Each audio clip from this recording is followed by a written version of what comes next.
Olá, então vamos dar continuidade à nossa disciplina Comportamento Organizacional, hoje abordando o tema liderança, né? E a gente começa conceituando, né? Falando da diferença entre o que é gestão, administração, e o que é liderança. Eu vou ler o conceito e depois eu vou trazer alguns exemplos para ajudar na compreensão, né, dessas teorias.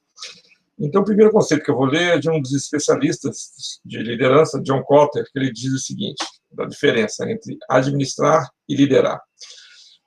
John Kotter diz, administração de respeito ao enfrentamento da complexidade. Então, a palavra-chave para a administração é complexo, complexidade. A boa administração traz ordem e consistência pela elaboração de planos formais, rígidas estruturas organizacionais e monitoramento dos resultados, comparando com aquilo que foi planejado.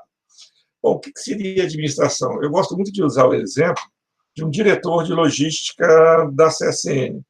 Não conheço bem a função, mas vou partir do princípio que ele controla toda a logística, né, do processo produtivo de aço da CSN. O que isso quer dizer? Ele tem que ter contato com fornecedores de todos os materiais e matérias-primas.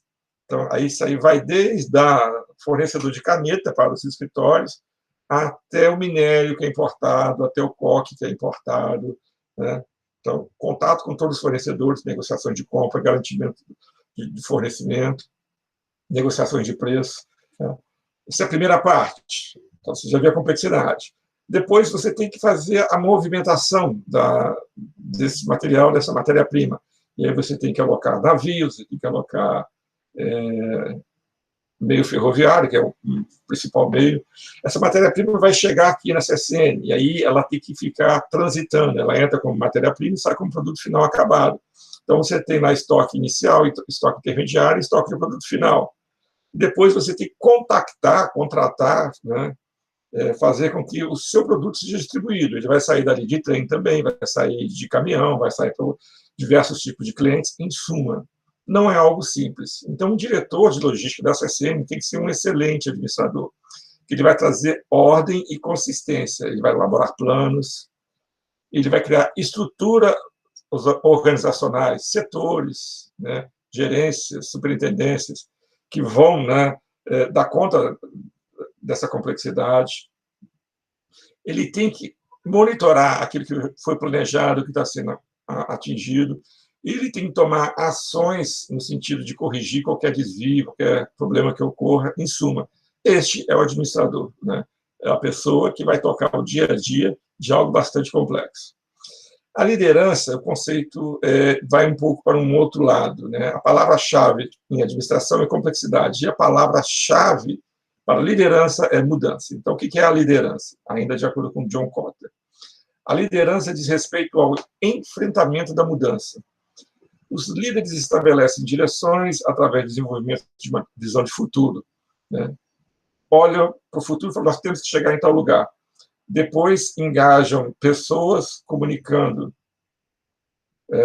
essa visão, né? E inspirando a superar obstáculos. Tá? Os líderes, o que eles fazem? Né? Agora, de acordo com Warren Bennis, os líderes falam e definem o que anteriormente estava implícito, ou não tinha sido proferido. Depois, inventam imagens, metáforas e modelos a fim de proporcionar um foco na visão, para a nova atenção. Vamos pegar aqui um exemplo. A melhor forma de pegar exemplo de liderança é na política e nos movimentos sociais. E aí, um exemplo que nós temos é Martin Luther King. Martin Luther King, qual foi o que ele liderou, né, o que ele precisou mudar. Os Estados Unidos tinha uma realidade social, né, que era um país extremamente dividido, extremamente racista. Se hoje é problemático, né, com a questão de vidas negras importam, se você voltar lá na década de 1950, meados da década de 1960, a questão também era bastante complexa. Tinha-se muitos problemas. Por exemplo, os negros, né, quando eles entravam nos ônibus, eles não podiam sentar na frente do ônibus, eles tinham que sentar na parte de trás. Essa é uma característica. E aí, eventualmente, se algum negro sentasse na parte da frente, o motorista falava, negros atrás. Os negros não podiam frequentar determinadas escolas, os negros não podiam entrar na universidade. Os bebedouros tinham diferenças, né, pessoas de cor e pessoas brancas. Em suma, essa era uma realidade. E aí Martin Luther King, o que ele propôs? Ele propôs mudar esse estado de coisas, né? Um país não pode ser dividido dessa maneira, não se pode ter, os seres humanos são todos iguais.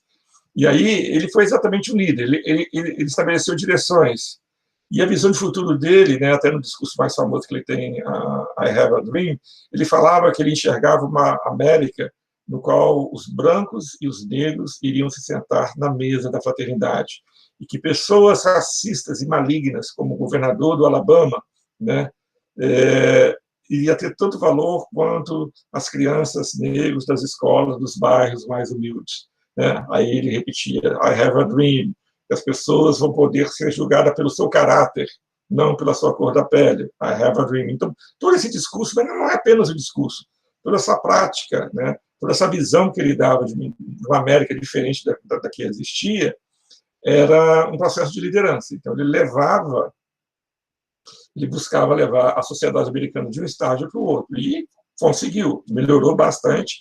Então, as leis mudaram, o Kennedy, posteriormente, o segundo presidente, que é o Lyndon Johnson, ele mesmo, eles fizeram mudanças importantes nos direitos civis, né, marco dos direitos civis, que igualaram os brancos e os negros. Então, eles passaram a poder entrar em universidades, eles não tinham mais divisão, por exemplo, dentro do ônibus, né, aquele problema, e mais do que isso, né, foram colocadas cotas que favoreciam o acesso, por exemplo, aos negros à universidade e a emprego, né.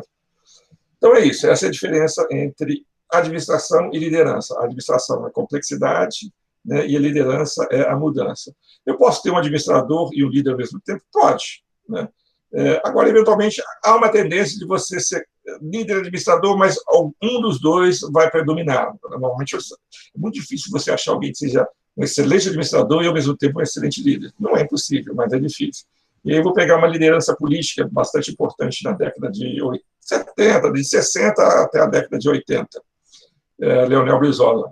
Ele era um líder da esquerda, até hoje ele é referenciado, né? Ele é odiado e amado, né? Mas ele é uma referência em termos de liderança política.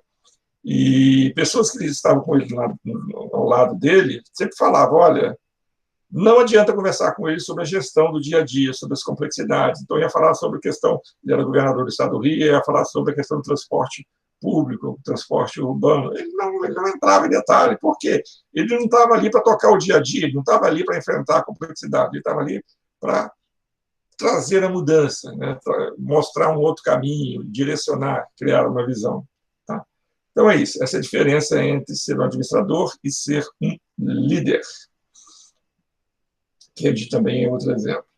E aí, vamos falar um pouco dessa teoria, a teoria dos traços. Ela é uma teoria que ela foi testada durante muito tempo, né? E o que ela propunha? Ela dizia o seguinte, alguns traços vão definir quem é líder e quem não é. Primeira consequência, se essa teoria fosse verdadeira, ela comprovou-se não ser verdadeira, mas qual seria a primeira consequência se essa teoria fosse verdadeira? Você ou nascia líder, ou você não seria líder. Então, para ser líder, tinha que nascer líder. Então, você teria alguns traços, e esses traços iriam levar você a ser um líder, né? Esse foi a primeira crítica, o primeiro problema dela. O segundo é que a quantidade de traços identificados para definir liderança são milhares e milhares e milhares. E qual deles você deve levar em consideração? A pessoa tem aquele traço, vai ser o líder. Também não conseguiu chegar a um consenso.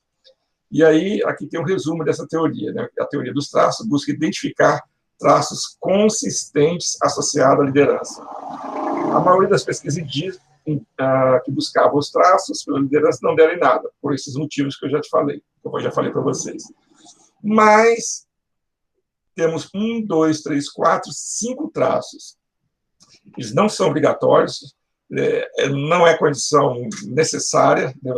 Para ser líder, você não precisa ter esses traços, mas o que as pesquisas indicam é o seguinte, esses traços são facilitadores para você se tornar um líder. Se você tem esses traços, né, se você tem na sua personalidade essas características, vai ser mais fácil você se tornar um líder, né? As teorias mais modernas dizem o seguinte: você pode formar um líder, então é uma questão comportamental. Mas, se você tem esses traços, vai ficar mais fácil você aprender a ser um líder. E que traços são esses? Primeiro, tem que ter ambição, tem que querer mais. Então, você não pode ser uma pessoa acomodada. Eu, por exemplo, já estou lá com 53 anos de idade, estou velho, no padrão de vocês estou bem velhinho, minha filha já fala que eu também estou bem velhinho, mas eu tenho ambição, com certeza eu tenho ambição. Eu tenho ambição, por exemplo, de fazer um pós-doc, ficar um ano fora do país. Eu tenho ambição, acho que eu já até falei para vocês, de ir trabalhar no governo federal em Brasília, em algum projeto específico na área de desenvolvimento local, né? E, além dessa ambição, não é só suficiente querer mais coisas, né? Não estar estacionado, não estar estagnado. Querer as coisas e, ao mesmo tempo, tem que ter energia, tem que correr atrás, não pode ser cansado, não. Se for cansado, também não vai ajudar você a ser um líder, porque liderar dá trabalho, então você tem que colocar energia nesse projeto. Importante também é ter vontade de liderar. Nas organizações, nas empresas que eu trabalhei, e isso funciona de forma geral na maioria das empresas. Alguém que se destaca no seu dia a dia de trabalho, a pessoa começa a fazer bem o seu trabalho, entrega os resultados, há uma tendência a promover essa pessoa. Tem que se tomar algum cuidado nesse sentido, porque você não pode avaliar só a questão técnica da pessoa entregar os resultados e ter as competências necessárias para o cargo. Porque quando você coloca alguém para liderar, você tem que saber se ele gosta de lidar com pessoas. Tem gente que é excelente profissional, trabalha em finanças, sabe fazer tudo que é solicitado com essa tributação, com essa, né, legislação, conhece tudo. Mas fala, bom, agora você vai ter uma equipe. O cara fala, pelo amor de Deus, eu não consigo dar ordem para ninguém, eu não tenho vontade de liderar. E liderar realmente não é uma coisa fácil, é uma coisa que dá muita dor de cabeça. É complicado. Eu particularmente adoro, mas não é fácil. Então, é importante ter vontade de liderar. Uma das que eu mais gosto, se você não é um bom caráter, esquece. Esquece, porque não dá para ser líder sem ser um bom caráter. Não tem jeito. Eu já vi pessoas, eu já trabalhei numa empresa, que tinha um cara que ele ocupava um cargo, primeiro de coordenação, depois ele passou a gerente, ele tinha um cargo importante, ele tinha ascensão, ele tinha liderança, e aquela liderança era valorizada na empresa, só que ele era mau caráter. E eu ficava olhando para aquilo e falava assim, poxa, que coisa triste, né? Eu sei que ele é mau caráter, a maioria das pessoas sabe que ele é mau caráter, mas ele continua lá, o tempo foi passando, e aí eu pensei, então a questão do caráter não é tão importante. Não, um dia a casa cai, pode até demorar, mas a questão do caráter, ela é importante. Então, você tem que ter honestidade, você tem que ter integridade. Esse cara foi mandado embora. Eu consegui informações depois, aleatoriamente conversando com algumas pessoas, sobre ele 2, 3 anos depois que ele foi mandado embora, e ele não conseguiu emprego. Por quê? Foi até uma maldade da empresa. Ele era um cara mau caráter, ele fazia cretinice de tudo quanto é tipo. Vou dar um exemplo. Suponhamos, como ele era agente de RH, a gente trabalhava, não vou falar qual empresa, mas numa cidade pequena. E aí ele via pessoas fazendo coisas erradas, mas não qualquer pessoa, gerentes executivos da empresa. Ele ia lá, a pessoa de repente bebia demais, começava a arrumar briga, discussão, ele ia lá, tirava a pessoa, apagava, fazia igual aquele homens de preto, né? Apagava tudo, conversava com todo mundo, jogava panos quentes. E aí o que acontecia? A situação ficava sob controle. Aquela pessoa não pagava as consequências por aquele erro, por aquela coisa errada que ele fez. Seria normal se ficasse por aí. Você foi lá e ajudou uma pessoa amiga. Não, ele guardava tudo na manga. Ele guardava tudo na manga no sentido de, mais tarde, cobrar aquilo ali. E aí, dessa forma maquiavélica, ou seja, mau caráter, não tinha honestidade, não tinha integridade. E aí ele ia se mantendo, até que um belo dia o pessoal se cansou dele e mandou ele embora. O problema é que ele ficou tanto tempo fazendo isso, que provavelmente da cabeça dele, essa era a forma correta de trabalhar. Continuou fazendo isso. E o que aconteceu? Pelo menos até onde eu sei, não conseguiu se reposicionar. Tem que ter autoconfiança, tem que acreditar em si mesmo, né? Isso vai te ajudar a ser um líder, não vai garantir, mas vai te ajudar. E aí, uma dica que eu dou, autoconfiança, ela não nasce não, tá, gente? Eu nem acho que ela é um traço, a autoconfiança. Eu costumo dizer que quanto mais você treinar, mais autoconfiança você tem. Ou seja, Quanto mais você desenvolve as suas competências, mais seguro você fica para fazer as coisas e mais autoconfiante, né? Quanto mais prática, quanto mais conhecimento, quanto mais habilidade você tem sobre algo, mais autoconfiante você tem. É mais ou menos o Neuer jogando no gol lá do Bayern, que ele pega a bola e dá debaixo da perna do atacante. Ele tem autoconfiança, mas ele não nasceu com aquela autoconfiança, né? Ele treinou, ele desenvolveu, e aí, com isso, ele confia nas capacidades dele. E, por fim, algumas empresas não valorizam isso, mas as pesquisas indicam que é importante você ter conhecimentos relevantes para o trabalho. Eu vou dar 2 exemplos. A Souza Cruz é uma empresa que ela leva para executivo pessoas que não precisam conhecer tão bem tecnicamente a área que ela trabalha. Por exemplo, eu trabalho em finanças. Você conhece relativamente bem finanças, mas você tem um potencial de líder, você lidera, você comunica bem, você influencia as pessoas, ela te leva para a liderança. Isso vai valer para finanças, para gestão de pessoas, para manufatura, para marketing. Outras empresas já não fazem isso, né? E vou dar um exemplo aqui na região. A Volkswagen, ela é mais conservadora quando ela vai promover as lideranças, ou seja, ela pega alguém no nível mais baixo e vai subindo com ela. Ela espera que as pessoas conheçam bem as atividades que ela desenvolve no dia a dia. Tá? E a pessoa tem que conhecer bem as atividades. Se a pessoa não conhecer bem as atividades, vai ter problema. Ou seja, tem mais dificuldade para ascender. Né? E os estudos indicam o seguinte: eu quero ser um líder na área de gestão de pessoas, eu tenho que conhecer um mínimo, mas não é um mínimo do mínimo, não. Eu tenho que conhecer razoavelmente bem a área de gestão de pessoas. E por aí vai. Aí vai para a área de logística, aí vai para a área de produção, marketing. Né? E, só para finalizar, essa teoria dos traços, se a teoria dos traços estivesse certa, estivesse certa, os líderes seriam natos, ou nasce ou não nasce líderes. Mas ela não está correta. A única coisa foi isso que eu te falei. Não, a teoria dos traços não provou estar correta, mas se você tem esses traços aqui, é mais fácil você aprender sobre liderança. Tá? Avançando. E aí eu vou falar de uma outra teoria. Então, se a teoria dos traços ela diz que você ou nasce ou não com traços que vão levar você a ser líder, as teorias comportamentais é o contrário. Elas dizem o seguinte: é um comportamento que pode ser aprendido. Então, liderança é uma teoria comportamental, e como toda teoria comportamental, você pode aprender. E eu trouxe para vocês a teoria do grid gerencial. Por que eu trouxe essa teoria? É a mais utilizada no mundo em termos de programas de treinamento. Tá? Então, ela foi desenvolvida por Blake e Malcolm, né? E é uma representação gráfica de uma visão bidimensional dos estilos de liderança. A matriz 9x9, que pode representar até 81 estilos diferentes de liderança. E aqui é o conceito principal do grid gerencial: preocupado com as pessoas e preocupado com a produção.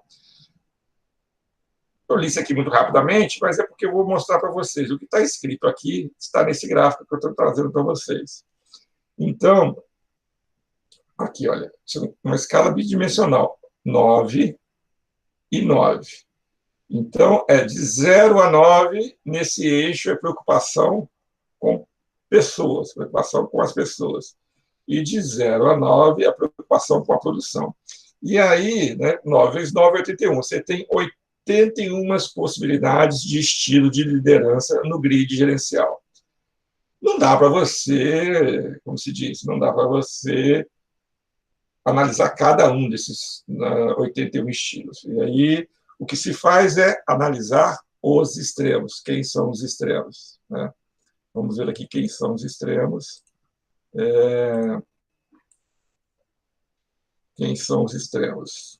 Então, vamos começar, deixa eu ver aqui. Aqui é preocupação com produção e aqui é preocupação com pessoas. Vamos começar com o estilo 1-9.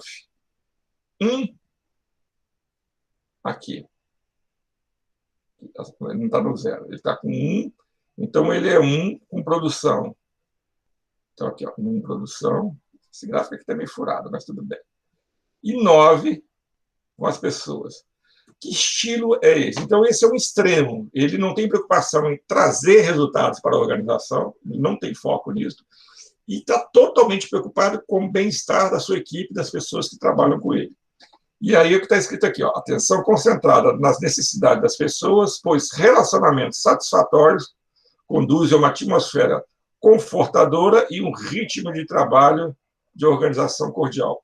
Como eu vou falar, esse 1,9, ele existe nas empresas? Existe, mas não é muito comum, que as empresas normalmente não promovem esse tipo de pessoa para cargos de liderança. Porque é bonzinho demais, e as empresas normalmente eles gostam mais do estilo voltado para a liderança. Então, a preocupação dele é baixa com produção, né, e a preocupação alta com pessoa. Quem seria esse cara? Então, vamos lá. Vamos imaginar aqui. Trabalho no setor de finanças, e mensalmente eu tenho que fazer um relatório para enviar para minha matriz lá nos Estados Unidos. Tranquilo. Aí tenho a minha equipe, e aí o que acontece é que estou chegando no final do mês, o relatório não, por atraso nos dados, o relatório não ficou pronto. E eu chego para a minha equipe, 5 pessoas que trabalham comigo, e falo assim, gente, preciso aí que alguém venha aqui no final de semana para trabalhar, né? Ele não manda, ele pergunta quem pode. Quem é que pode vir aqui para trabalhar, porque os dados não ficaram prontos, esse relatório é extremamente importante, quem pode vir? Aí ninguém vai. Não. Ô, chefe, tem um vizinho do amigo do meu cunhado, da minha sobrinha, que mora lá em Vila Velha, tem 10 anos que eu não vou lá. Então, essa pessoa, o filho dela vai ter o batizado. Eu estou querendo ir, então não vai dar para eu vir aqui. O outro fala, rapaz, a pelada de casados contra solteiros. A outra fala, tem um chá de bebê da minha amiga. Aí ninguém vai.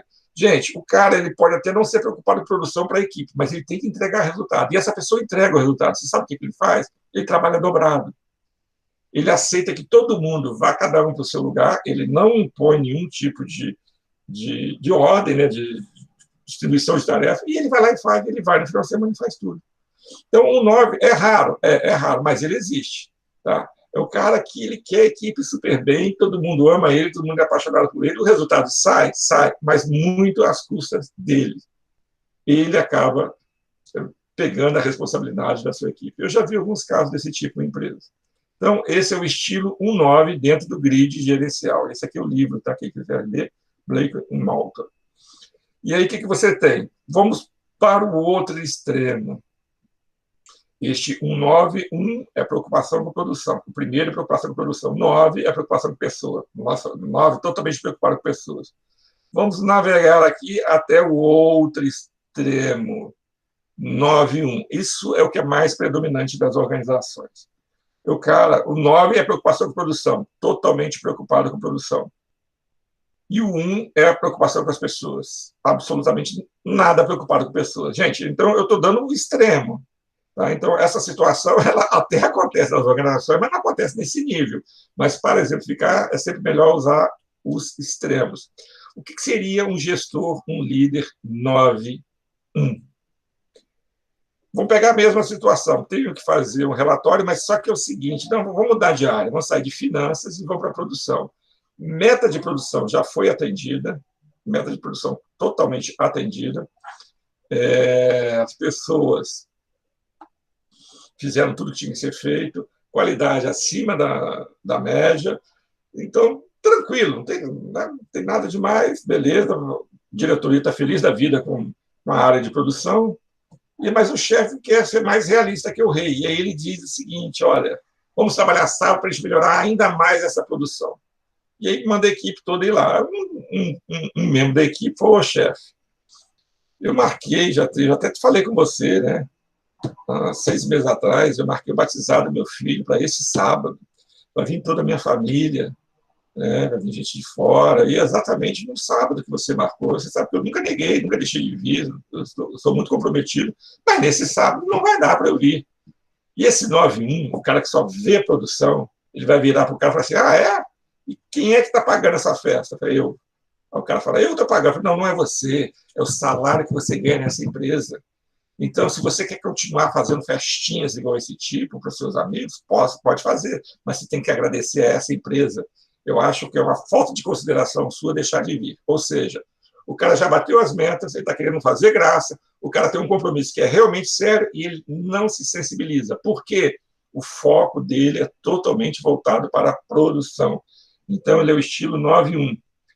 A eficiência das operações resulta de fazer um arranjo das condições de trabalho de tal modo que os elementos humanos interfiram num grau mínimo, ou seja, é um detalhe, as pessoas são simplesmente um detalhe para este gestor. Beleza. Nós já falamos do 9, que aqui é o estilo Country Club. Esqueci de falar o nome. Esse aqui é o Country Club. Não está escrito aqui, mas é o Country Club, estilo festa. Uhul, todo mundo é meu amigo, todo mundo é meu irmão. Aqui o 9-1 é o estilo autoritário. E agora vamos para o estilo 1-1. Cara, esse aqui não está nem aí para a hora do Brasil, não está aí para nada. Ele não está nem aí para a produção e não está nem aí para as pessoas. Mas aí você pergunta, como esse cara existe? Ele fica nas empresas? Ele é igual um 9. Ele fica nas empresas assim, mas ele não é bobo de tudo, não. Ele faz o mínimo necessário. E eu já conheci pelo menos 2 profissionais, pelo menos 2. Se eu forçar um pouquinho mais, eu vou lembrar de mais gente, que era um nato. Um foi meu chefe, então vou contar como que ele agia. Né? Quando ele foi ser meu chefe, ele veio substituir um expatriado. Ele veio substituir um expatriado, né? E eu, para variar, brigava muito com esse chefe. Brigava o tempo todo. E aí ele viu, assim que ele chegou, ele foi contratado para substituir o meu chefe anterior, que ia retornar para o país de origem dele. E aí ele viu que a minha relação era muito tensa. Aí pegou, me chamou para dar um passeio pela empresa e foi conversando comigo. Cara, falei, nossa, que líder nato. Chegou, André, já vi que você tem dificuldade com esse chefe, seu relacionamento não é bom, é isso, é aquilo, mas não se preocupe, eu estou aqui para te ajudar. Ele, daqui a pouco ele está saindo, ele está voltando, eu vou estar selado, eu vou te apoiar no seu crescimento. E, cara, eu falei, nossa, o cara acabou de chegar e já enxergou tudo que está acontecendo, ele vai me ajudar. E beleza. E tirando isso, ele tinha 1000 planos. Não, vamos desenvolver um projeto de avaliação de desempenho, vamos revigorar toda a seleção de pessoal. Tudo. Ele tinha várias ideias. Eu falei, esse cara é espetacular, o melhor líder que eu já tive na minha vida. E olha que eu sou bom para observar, hein? Tá. Passou 1 mês, 2 meses, foram passando o tempo. 1 ano depois, não aconteceu absolutamente nada. Absolutamente nada. Para mim, a minha vida continuou a mesma merda do que era antes, e a área não decolava, não tinha nenhum resultado. E eu falei, não é possível. Mas aí que eu fui ver, o cara era ele conseguia fazer os arranjos, ele fazia o mínimo possível, ele dava uma caminhada aqui, fazia um projetinho ali, dava uma ajudinha para a pessoa ali, mas ele não fazia absolutamente nada demais.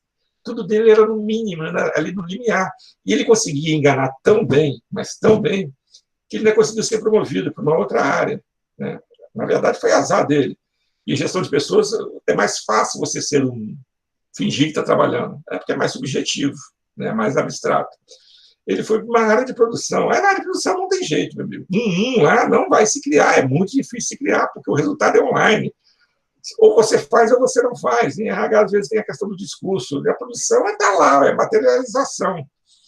Fiz, saiu. Deu certo, deu errado? Não deu? E aí, cara, eu participava das reuniões junto com o diretor geral da empresa. Ele, não posso falar uma palavrão aqui, deixa eu ver um termo, ele era chamado a atenção, para não dizer outro termo, em todas as reuniões. O cara cravava ele durou pouco tempo, foi mandado embora, mas qual era o estilo dele? Né? E além desse chefe meu, também tive um outro cara também. Eu demorei a perceber que ele era tipo assim, vai para um lado, vai para o outro, é amigo de um, amigo de outro. Na verdade, ele não é amigo de ninguém, ele não ajuda ninguém, ele não faz absolutamente nada. Quando deram uma missão para ele, que era uma missão relativamente simples, que esse já era um gestor de departamento pessoal, um gerente geral de departamento pessoal, que um sistema que mandaram tirar o sistema e colocar outro. Ele conseguiu colocar um sistema horroroso, horroroso. Nem na padaria da esquina serve. E é lógico, foi mandado embora, mas antes de ser mandado embora, ele durou um tempão, e era muito fraco. E aí vamos para o estilo, né, que o Blake e o Moulton diz que as empresas devem buscar trabalhar os seus gestores, os seus leads, para serem 9-9. O cara tem que ter preocupação com pessoas, 9, e com produção. Desculpa, o primeiro é produção. 9 com produção e 9 com pessoas. Aí você fala, mas é possível? Eu tenho um exemplo. Eu gosto sempre de usar o exemplo desse. Ele foi meu gerente, atualmente eu já falei dele para vocês. Ele é um excelente executivo, é um cara que, por exemplo, ele chamava a gente para reunião de análise, ele foi meu gerente de produção. E lá ele metia o ferro. no sentido de falar, está errado isso, tem que melhorar isso e aquilo. Mas, ao mesmo tempo que ele falava o que estava errado, ele dava o caminho, ele dava o apoio, dava o suporte, ou seja, ele cobrava, mas, ao mesmo tempo, ele estava ao seu lado. Ele conseguia fazer isso muito bem, tanto que ele conseguia fazer bem, que ele entrou como estagiário e depois virou diretor-presidente da empresa, né? Uma pessoa bastante conceituada, ou seja, ele conseguia alinhar o 9-9, né? Eu já dei o exemplo também lá no período passado, quando eu falo de expectativa, tinha um outro gerente que virou diretor mundial, esse foi lá na Santa Cruz, e virou diretor mundial da Santa Cruz, ele também era isso. Ele buscava resultado, ele usava as pessoas, no bom sentido, né? Não usar, pensar que as pessoas são descartáveis. Ele conseguia resultado por meio das pessoas, eram bons resultados e as pessoas gostavam dele. Ou seja, isso não é contraditório, você liderar por meio das pessoas e fazer com que elas consigam resultados. E aí é o 9-9, a realização do trabalho é conseguida da parte... Como que é? Opa, é isso mesmo, é conseguida da parte das pessoas comprometidas. A interdependência, através de um interesse comum no objetivo da organização, conduz a relacionamentos de confiança e de respeito. Então, esse aqui é o estilo 9-9, que é tido como o estilo ideal pelo Blake e Moulton. E tem um 5-5, que pelo menos eu fiz esse treinamento gerencial, meu estilo deu 9-1, vocês já devem perceber, eu achava que era 9-9. Né? A gente sempre acha que é 9-9. Aí deu 9-1, bastante autoritário, né? Deu 9-1 clássico meu. E tem o 5-5, é aquele que navega em todos os outros estilos. Tá? Então, esse é o grid gerencial. Bom, beleza. Para finalizar, eu não vou entrar em detalhe, porque senão vai ficar muito extensa a aula, já estamos aí com 40 minutos. Eu vou só dar uma explicação breve, depois eu deixei um artigo que vocês podem ler, e vocês podem ler no próprio slide, porque o slide está bem detalhadinho também. Dei uma lida no slide, depois dei uma lida no artigo do Mintzenberg. Mintzenberg é um craque, né? Ele é um intelectual aí que escreve sobre carreira, que escreve sobre gestão, sobre liderança, e também, né, o que mais que ele escreve? Sobre estratégia, safari de estratégia também do Mintzenberg. Então, e esse aqui é um dos primeiros trabalhos que ele desenvolveu, é um trabalho sobre qual é o papel de gerente. Na verdade, isso aqui é a tese de doutorado do Henry Mintzenberg. Vou dar uma explicação geral e depois vocês vão ter que aprofundar, né, dar uma lida no material para vocês entenderem melhor. Vou começar por aqui, vou pular esse slide aqui, pelo seguinte, né? Papel de gerente, o que vocês já aprenderam? Suponho que vocês já tenham visto isso aqui. Fayol, é o POC. Fayol diz que cabe ao gestor, ao gerente, ao líder, planejar, organizar, comandar, coordenar e controlar. E aí, a grande crítica que Mintzenberg faz, né, não somente Mintzenberg, mas também Mintzenberg, faz a este conceito do que é, qual é o papel do gerente, é que ele é muito tipo ideal. O que é tipo ideal? Ele não reflete a realidade, ele corresponde àquilo que deveria ser feito. Né? Isso que a gente chama de tipo ideal. Então, por exemplo, Max Weber tem um tipo ideal da burocracia. Ele não diz como a burocracia é, ele diz como ela deveria ser. Então, a gente chama isso de tipo ideal. Então, o Fayol, eventualmente, ele fez até sendo como funciona, mas o Mintzenberg, eu concordo com o Mintzenberg, diz o seguinte, olha, não é assim que a banda toca, não. Isso aqui é tipo ideal. E aí, o que ele fez? Na tese de doutorado dele, ele foi investigar o que os gerentes fazem. E aqui eu vou explicar.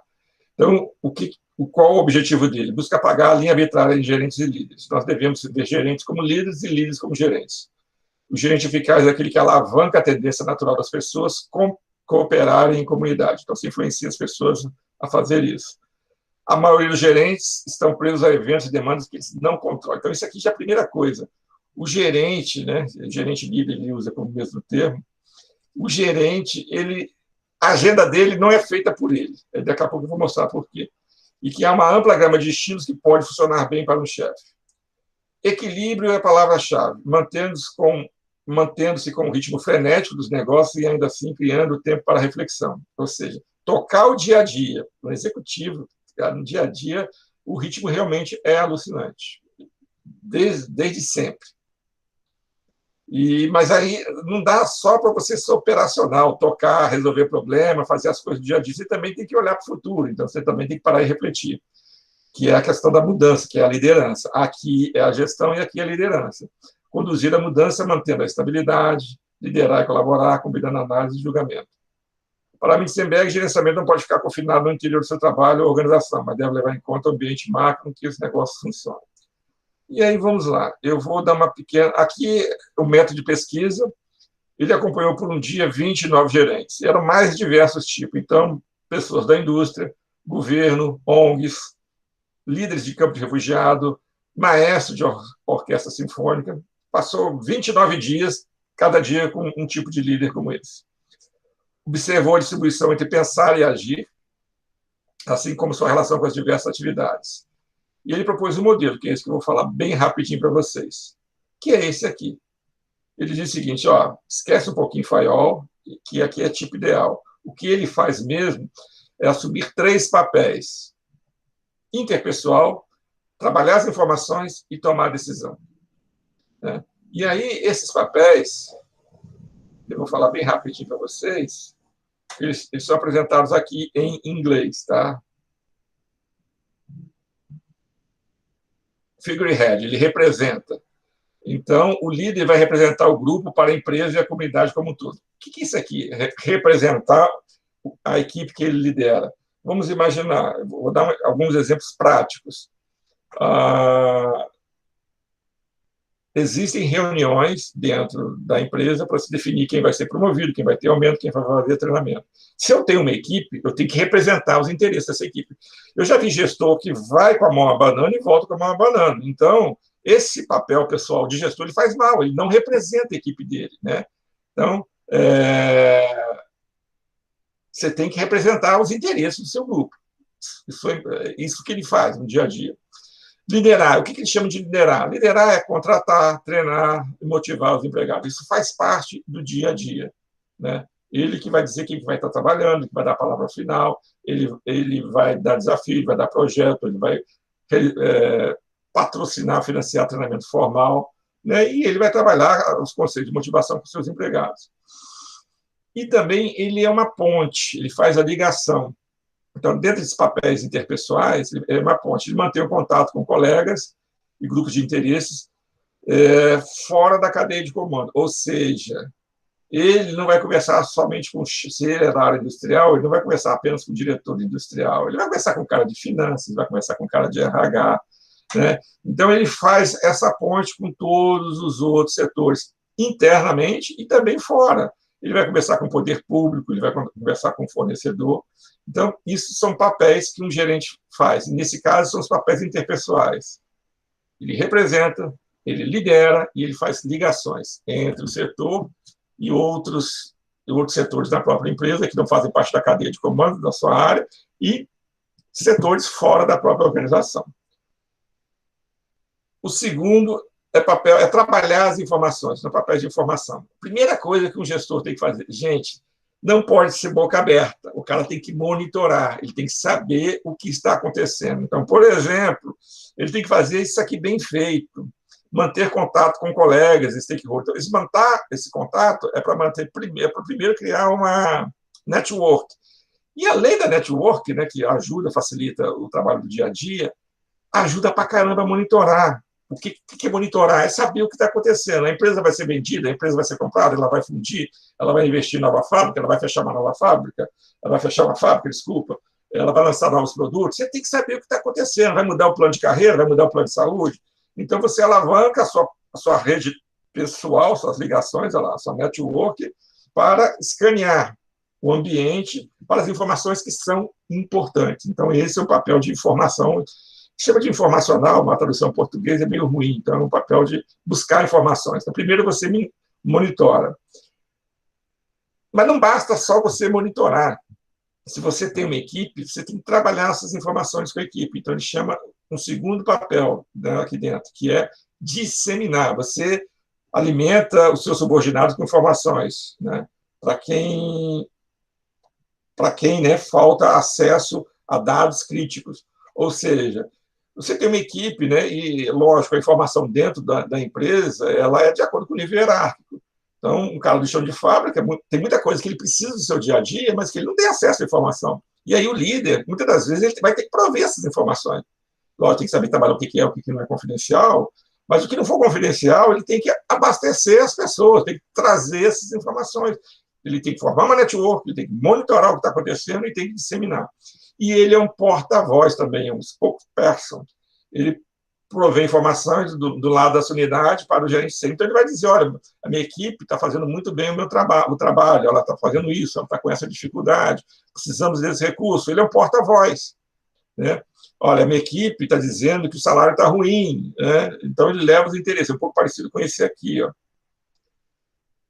Aqui ele representa o interesse, né, nos grupos específicos, e aqui ele leva as demandas da equipe para quem de direito. Então, é o porta-voz, ele representa os interesses da equipe. Tá? Ele leva as informações da equipe para outros setores. E, por fim, e não menos importante, né, ele tem o papel de tomada de decisão. Então, são esses 3 papéis: de relações interpessoais, de tratar as informações e de tomar decisões. E aqui, tomar decisões tem 4 fatores importantes. Primeiro, ele é um empreendedor, intrapreneur. Na verdade, aqui está escrito, tem até um termo para isso, né? Esse entrepreneur é empreendedor. Aí você tem o intrapreneur, que é o empreendedor interno. Aqui o mais adequado seria um intrapreneur, um empreendedor interno. Ou seja, eu trabalho no setor e, eventualmente, eu vou lançar um projeto para melhorar o meu processo produtivo, para melhorar a lógica de trabalho, a distribuição das atividades, os sistemas que eu uso. Vários tipos de projeto. Então, quando você lança uma ideia e aquela ideia se transforma em algo palpável, em algum projeto, alguma ação que vai ser tomada, você está empreendendo. A gente pensa que empreender é criar negócio próprio. Não, dentro das organizações a gente também empreende. Então, a gente pode empreender ações que vão facilitar o trabalho da equipe. A gente pode empreender ações que vão melhorar a qualidade do produto final. E por aí vai. Né? Então, como um empreendedor, o que um gerente vai fazer? O que um líder vai fazer? Ele vai iniciar projetos para melhorar os processos ou os lucros da sua unidade.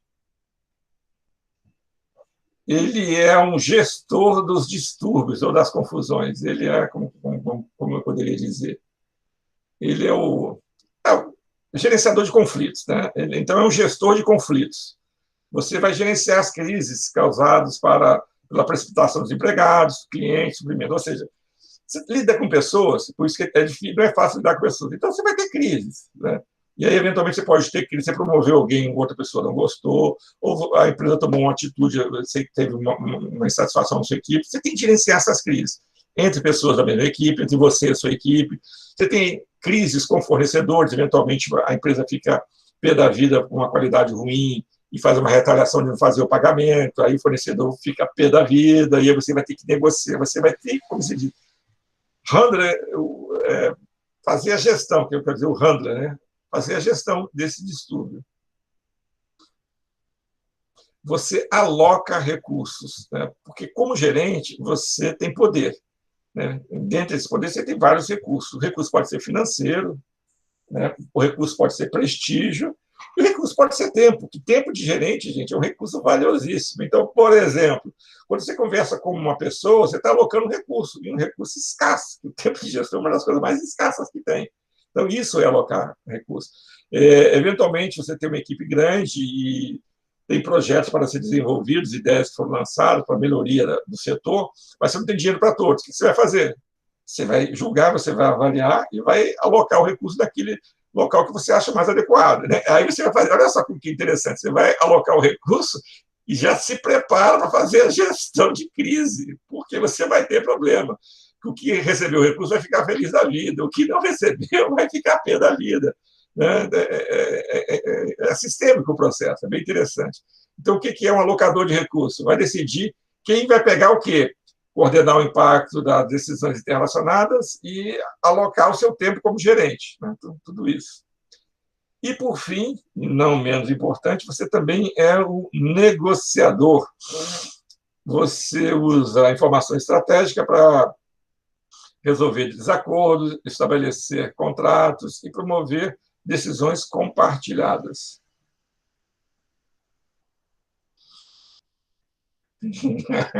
Eu trouxe aqui uma piadinha, né? Antes da gente começar a nossa negociação, as nossas conversas de negociação salarial, eu gostaria de congratular o nosso presidente pelo seu 83% de aumento salarial. Ok. Você não pode ser um negociador desse jeito, né? Porque assim você já está caminhando para perder. Aí, voltando aqui, então, essa é a diferença. Então, quando falaram de Fayol é importante. Né? Mas Wittenberg, isso aqui foi na década de 70, ele sai da questão do tipo ideal e diz o seguinte: olha, o que um líder faz? Né? A tese dele foi escolhida a melhor do ano, né? É um clássico. E, eventualmente, você pode até ter coisas novas. Eu estou sempre lendo sobre liderança, mas ainda não achei. O dia que eu achar, eu vou substituir. Então, eu acho que o trabalho do gerente ele é bastante... ele é bem definido neste paper de Mintzenberg que eu coloquei disponível para vocês. Eu acho que até está em inglês, não tenho certeza. Mas tem bastante coisa falando sobre esse texto também em português. Quem tiver interesse, é só procurar depois. Tá legal? Então, é isso. Muito obrigado pela atenção e até o nosso próximo encontro.